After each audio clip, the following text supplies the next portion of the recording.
শরীয়তপুরের গোসাইট ও ভেদরগঞ্জ উপজেলার সীমান্তবর্তী বাহাউদ্দিন গাজীর কান্দি এলাকার একমাত্র চলাচলের সড়কটি সামান্য বৃষ্টিতেই কাদাময় ও চলাচলের অনুপযোগী হয়ে পড়ে। দীর্ঘ প্রায় ৪০ বছর আগে নির্মিত সড়কটি কয়েকবার সংস্কার করা হলেও এখনও পাকা কিংবা ইটের সড়কে রূপ নেয়নি। এতে চরম দুর্ভোগে পড়েছেন স্থানীয় বাসিন্দারা, আর সবচেয়ে বেশি ভোগান্তিতে রয়েছে শিক্ষার্থীরা। জানা গেছে, গোসাইট উপজেলার আলাউলপুর ইউনিয়ন এবং বেদরগঞ্জ উপজেলার দক্ষিণ চরকুমারিয়া ইউনিয়নের সংযোগস্থলে অবস্থিত বাহাউদ্দিন গাজীর কান্দি গ্রামে প্রায় ৮০টি পরিবারের বসবাস। গ্রামবাসীর চলাচলের একমাত্র ভরসা এই কাঁচা সড়কটি।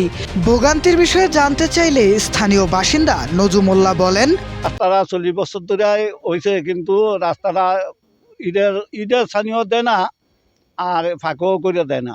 আমাকে লোদ ঠেলে যাইতে হয়, আত্মা ভাঙন লাগে ফরিয়া এই সেগা এই গাড়ি ঘোড়া চলতার না, ফলাইন স্কুল যাইতারে না, চলার অনেক কাটা বেকাতা। আমাকে তো বিপদ বেশি। মানে এটা যদি সরকার আমাকে এটা করে দেয়, সংশোধন করে, যেন আমরা একটু সুখে আসতে পারি, সুখে যাইতে পারি, এই হিসাবে মানে আবদার আমরা করতে আসি আর কি। স্থানীয় শিক্ষার্থী রবিন বলেন, বৃষ্টির পরে অনেক কাদা হয়ে যায়, ঘর থেকে বেরোনোর মতো অবস্থা থাকে না। আমাদের এলাকার রাস্তার এমন অবস্থা যে মানে হাঁটাচড়াই করা যায় না। আমাদের এলাকার কিছু লোকের জীবিকা নির্বাহ করে গাড়ি চলাচল করে, তারা গাড়ি বের করতে পারে না বাসা থেকে, তাদের জীবিকা কিভাবে নির্বাহ করবে? এবং আমাদের ভাই বোন যা আছে, ছোটো ভাই ব্রাদার যারা স্কুলে যায়, তারা চলাচল করতে পারে না, স্কুলে যেতে পারে না বৃষ্টির কারণে, ঘর থেকে বের হতে পারে না।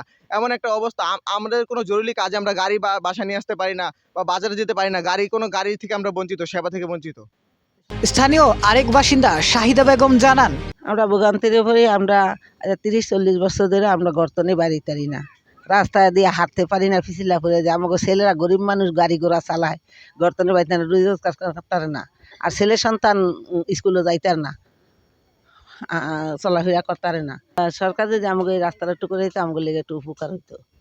এই এলাকার মানুষের জন্য বর্ষা মৌসুমে রোগী নিয়ে হাসপাতালে যাওয়া, শিশু ও বৃদ্ধদের চলাচল এবং কর্মস্থলে যাতায়াত সবকিছু হয়ে পড়ে কষ্টসাধ্য।